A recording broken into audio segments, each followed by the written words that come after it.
I deliver a message. Shut it. This is the Foot Clan in the Teenage Mutant Ninja Turtles movie from 1990. Here, they stand menacingly, overwhelming, and as a clear threat to our beloved heroes. And yet, this is them in the sequel. So, what changed from this movie and the previous one? Well, the short answer is that it seems the Teenage Turtles were a bit too adult for some preachy parents. When they all flocked with their kids to go see the first TMNT movie, many of them took issue with certain objectionable material in the film, with one thing in particular catching their ire. Damn! Come back here! I'm not finished with you! Damn! So going to see this in theatres, these parents weren't just upset, they were damn upset. You have to understand that when this movie came out in 1990, Turtlemania was in full effect. Every day, kids would go to school and see their friends with TMNT backpacks, lunchboxes, and t-shirts. During recess, the jungle gym would become the concrete jungle of New York as they pretended to defend it. Then, when they got home, the first thing they would do is watch the biggest cartoon in the world. It is clear the kids were under the spell of Turtle power! So when the heroes in a half shell were coming to the big screen, the parents didn't really have a choice in the matter when it came time to see it. Now, because of this, the movie was a runaway success. It made over $200 million at the box office off of a lowly $13 million budget. The Turtles were on top and the positive reviews kept flooding in, except by some of the parents. One mother, named Valerie Monroe, left a scathing review in Entertainment Weekly, saying the movie was completely irredeemable. Because scenes of violence dominate Ninja Turtles, other aspects of storytelling suffer. There is practically no character development. The only way my son seemed to be able to tell the Turtles apart was by the colour of their headbands, and I couldn't distinguish them at all. The characterizations are superficial, either pure good or pure evil. So, should you take your kids to see Teenage Mutant Ninja Turtles? I'm not recommending that you do. This movie will not enrich your child's worldview. This level of concern extended beyond just a few parents, as the concern for turtle-inspired acts of violence reached daycares. This caused some of them to put forth an actual ban on any and all things related to the beloved property. This meant that any Ninja Turtle teas or toys were strictly prohibited from the premises. For some, even saying the word cowabunga was a severe and punishable offence. This is nothing new, as parents often take issues with children's content for a variety of reasons. However, this one actually gained a decent amount of traction. In fact, it was enough to permanently change the next movie. The first picture we started out, we really didn't think it was violent, but there was somewhat of an outcry from parents saying that this seems to be excessive. We kind of thought that the Turtles, obviously they have weapons, which is basically what they do. I mean, it's very hard for them to fight without using their weapons. And I think we were conscious of that in the second picture.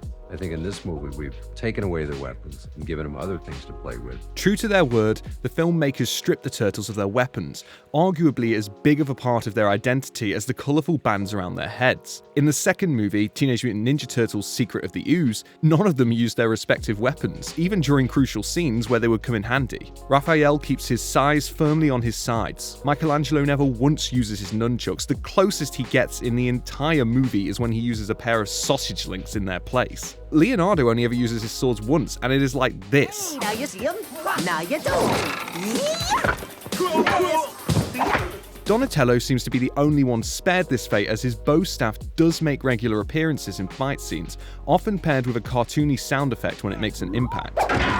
And that is something that drastically changed from the first movie to the second. It feels more like a cartoon. Now let me explain that there is nothing wrong with feeling like a cartoon. It is a movie made primarily with children in mind. That is a good thing. However, they sacrificed a lot in order to make it more family friendly. They sacrificed the spirit of the characters. There have been a lot of Teenage Mutant Ninja Turtle media over the last 4 decades, and a large amount has been made for kids. But just because something has a younger audience in mind doesn't mean you can't tell a story with stakes. There have been numerous TMNT cartoons that have proven this, blending the silly antics of the 4 siblings with them being more serious when the moment calls for it. And with The Secret of the Ooze, the balance seems to be non-existent.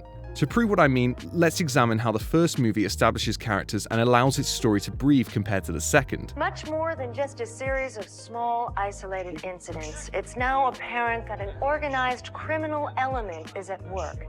And at the moment, business is good. The first movie wastes no time establishing the tension and also introducing a large plot point. The opening scene is of the New York skyline as news reveals that there has been a sharp rise in crime and youth gang activity. We later learn that this is the work of the Foot, recruiting these teens and making them do these thefts to train them. Then, for the opening of The Secret of the Ooze, it shows a bunch of different New Yorkers chowing down on pizza. This shows a different focus as the first movie's opening scene introduces a crucial plot point and sets the stakes. While the second is on brand, it doesn't impact the story at all. Pork rind? Pork rind.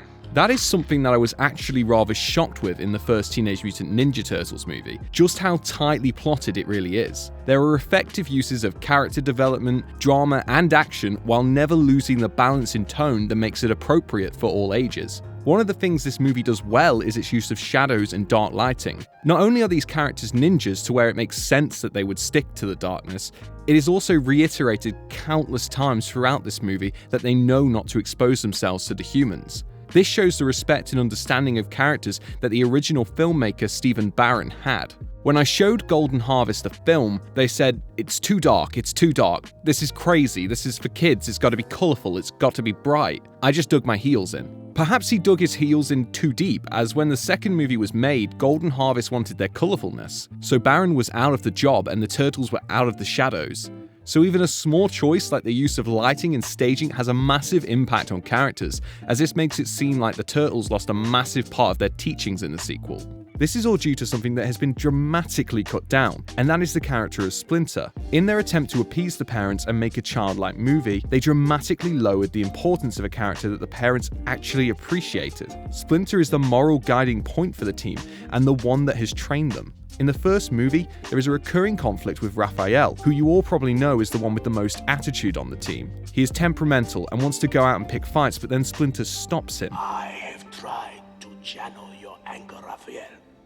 You are unique among your brothers, for you choose to face this enemy alone. This one wise line from Splinter not only highlights his importance as a role model, but executes the theme of the movie. Each of the Turtles has something that they need to work on and change, but to do that, they need real stakes to rise to the occasion. For Raphael, he has blocked himself off from the world thanks to his rage. So how does this movie show this to be a fatal flaw for his character? By having that scene from the rooftop we saw earlier.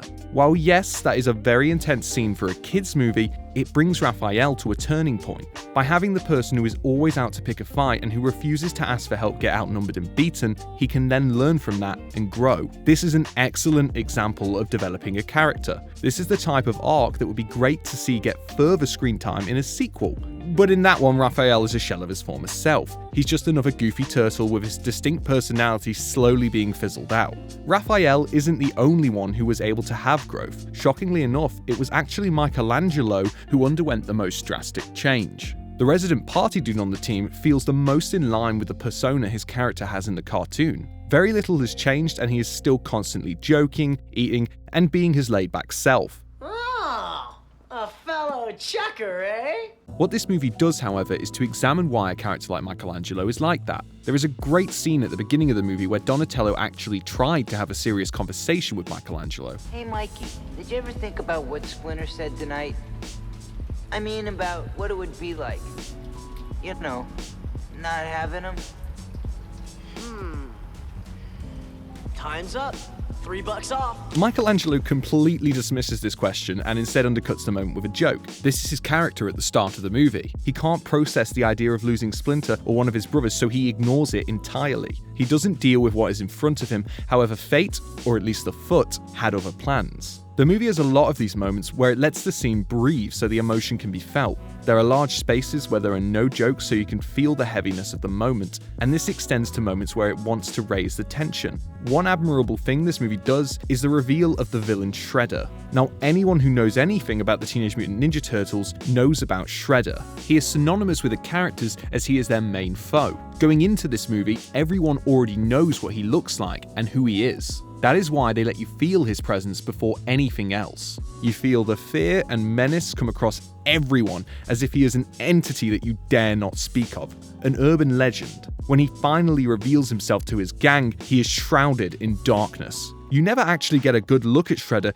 until nearly halfway through the movie, and by that time, you know the Turtles are in trouble. This is when the film changes pace. The Turtles are defeated, their master Splinter is kidnapped, and they are suddenly thrusted out of their home. The scenes that take place at the cabin are fully realized moments where each character must pick themselves back up before they can keep going. The way they introduce this is by having April narrate a vignette for each character. It shows that Raph got healed back up and mends the strain between him and Leonardo. Donatello finally finds a friend and someone he can relate to in Casey Jones. But for Michelangelo, he doesn't get this same moment the others do. Instead, there is a single blink and you miss it moment that tells you all you need. Right before they go back to the city, the Turtles all convene over a campfire and meditate as Splinter has taught them. Here, they get a vision of their master and father figure. This is the first time they got any idea that he is still alive. While all of them are taken aback, look closely at Mikey. Michelangelo is crying. The one that ran from his emotions the whole movie allows himself to be vulnerable. He doesn't run from it. There is no joke anywhere near this scene. It is a real moment to show how far he has come. I am once again taken aback by the statement Valerie Monroe made about how there was no character development or how their characterizations were superficial. Not only that, but in an effort to not let their kids think that violence was okay, they instead taught them something much worse. They let them think Vanilla Ice makes good music.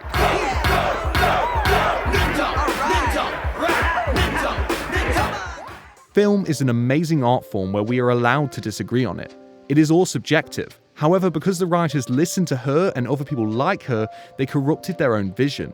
By trying to appease everyone, they weren't true to themselves, and it shows. Secret of the Ooze is still a perfectly fun movie. When I rewatched it, I had such a rush of good memories and nostalgia associated with it. However, it became exactly what she thought of the first one. The characters' differences became more obscure and superficial. They didn't really have any arcs in the movie. They were just projected from one plot point to the next. This is why tone and consistency is so important in movies. Just because you are making something more kid-friendly does not mean you have to sacrifice crafting a complete narrative. I have seen this firsthand, as many other Teenage Mutant Ninja Turtles movies and shows have been able to do this, and I am glad to see the new film Mutant Mayhem has carried on with this tradition. If you put your faith in the filmmakers to make something unabashedly true to themselves, they can let the characters be true to themselves too.